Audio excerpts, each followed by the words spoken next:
One का अंधेरा, पेड़ों की घनी छांव और हर तरफ सुनसानपन का एक हल्का सा डर।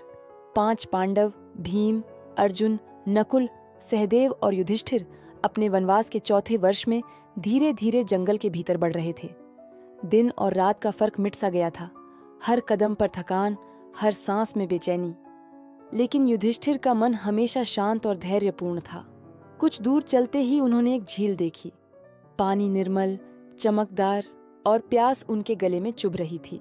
भीम ने तुरंत कहा, भाइयों, चलो पानी पीते हैं। इतने दिनों की प्यास अब बर्दाश्त नहीं होती।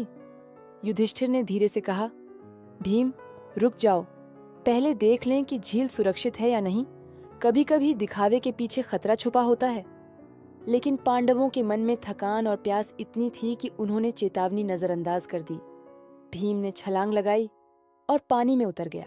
तभी हवा में एक गूंजती हुई आवाज आई, कौन यहाँ आया है? पांडवों ने चारों तरफ देखा। कोई दिखा नहीं, लेकिन हवा में एक अद्भुत शक्ति का अनुभव हो रहा था। अर्जुन ने तीर उठाया, भीम ने गदा संभाली, लेकिन आवाज फिर से गूंजी, यदि तुम इस झील का पानी पीना चाहते हो, मेरे प्रश्नों का उत्तर देना होगा। जो उत्तर नहीं देगा, उसका जीवन यहाँ समाप्त हो जाएगा। भीम ने क्रोध में कहा, हम पांडव हैं, डरने वाले नहीं। युधिष्ठिर ने शांत स्वर में कहा, सबसे पहले मैं उत्तर दूंगा। संयम ही हमारी शक्ति है। तभी एक दिव्य आकृति झील के पास प्रकट हुई। एक यक्ष। उसका रूप भयभीत करने वाला भी था और दिव्य भी। उसकी आंखों में ज्ञान और शक्ति का अद्भुत मिश्रण झलक रहा था। यक्ष ने पहले भीम से पूछा, धर्मी कौन है? भीम ने बिना सोच समझे उत्तर दिया, जो बलवान हो और न्याय करता है। यक्ष ने एक झटका देकर उसे जमीन पर गिरा दिया। भीम वहीं मृत सा पड़ा। अर्जुन, नकुल और सहदेव ने भी अपने उत्तर दिए, लेकिन यक्ष ने उनका भी जीवन समाप्त कर दिया। अब केवल युधिष्ठिर बचे। सभी भाई मृत या मृत सी स्थिति में पड़े थे। युधिष्ठिर ने गहरी सांस ली और यक्ष ने पहला प्रश्न पूछा, धर्मी कौन है? धर्मी वह है जो अपने मन, वाणी और कर्म में संतुलित रहे, जो दूसरों के दुख को देखकर दुखी हो और अपने सुख में लालच न करे। धर्मी वह है जो सत्य और न्याय से कभी विचलित न हो। यक्ष ने सिर हिलाया और दूसरा प्रश्न पूछा, सबसे बड़ा आश्चर्य क्या है? युधिष्ठिर ने उत्तर दिया, सबसे बड़ा आश्चर्य यह है कि मनुष्य रोज जन्म लेता है और जीवन भर मरने के बाद भी सीखता नहीं। वह देखता है कि सब कुछ बदल रहा है, फिर भी वही गलतियां दोहराता है। तीसरा प्रश्न पूछा गया, मनुष्य क्या खोता है? युधिष्ठिर ने शांत स्वर में उत्तर दिया, मनुष्य अपने कर्म और बुद्धि से जो अवसर गंवाता है, वही वह सबसे अधिक खोता है। अपने अहंकार, लालच और अज्ञान के कारण अनगिनत क्षणों का मूल्य नहीं जान पाता। यही वह खोने वाली चीज है जो वापस नहीं आती। यक्ष ने लंबे समय तक युधिष्ठिर को देखा। उसकी आंखों में संतोष और प्रशंसा झलक रही थी। फिर उसने कहा, तुमने अपने ज्ञान, धैर्य और संतुलन से मेरे सभी प्रश्नों का उत्तर दिया। तुमने न केवल अपनी बुद्धि का उपयोग किया, बल्कि अपने हृदय की भी सुनवाई की। इसलिए तुम्हारे भाइयों को जीवन लौटाया जाता है।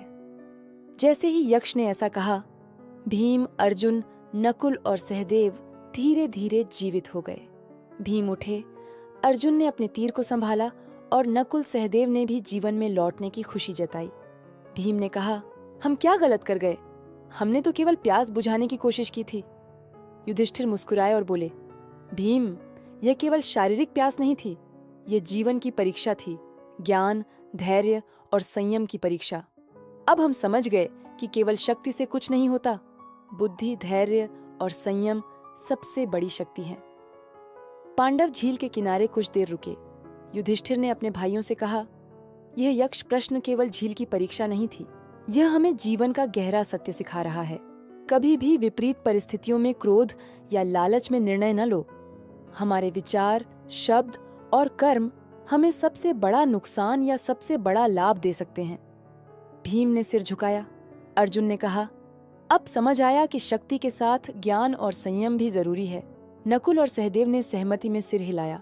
सभी ने महसूस किया कि जीवन में असली परीक्षा केवल शारीरिक नहीं, बल्कि मानसिक और आत्मिक होती है। सूरज ढल रहा था और जंगल सुनहरी रोशनी से भर रहा था। युधिष्ठिर आगे बढ़ रहे थे, शांत और चिंतनशील। भीम ने कहा, युधिष्ठिर, तुम हमेशा शांत और संयमित रहते हो। आज मैंने समझा कि असली शक्ति केवल बाहर ही नहीं, भीतर भी होती है। युधिष्ठिर मुस्कुराए, भाई, शक्ति और ज्ञान साथ साथ चलें, तभी जीवन में सच्चा धर्म और संतुलन आता है। इस कथा से हमें यह शिक्षा मिलती है, धैर्य और संतुलन जीवन का आधार है। ज्ञान और बुद्धि का सही उपयोग हर संकट में जीवन बचा सकता है। सच्चा धर्म केवल बाहरी बल में नहीं, हृदय और मन की शुद्धता में निहित है। कठिनाई और परीक्षा जीवन के लिए अवसर हैं, न कि केवल चुनौती। सत्य, न्याय और संयम हमेशा विजयी होते हैं। यक्ष प्रश्न की यह कथा आज भी हमें याद दिलाती है कि हर संकट में शांत मन और बुद्धिमानी से निर्णय लेने से ही जीवन की असली सफलता और संतुलन मिलता है।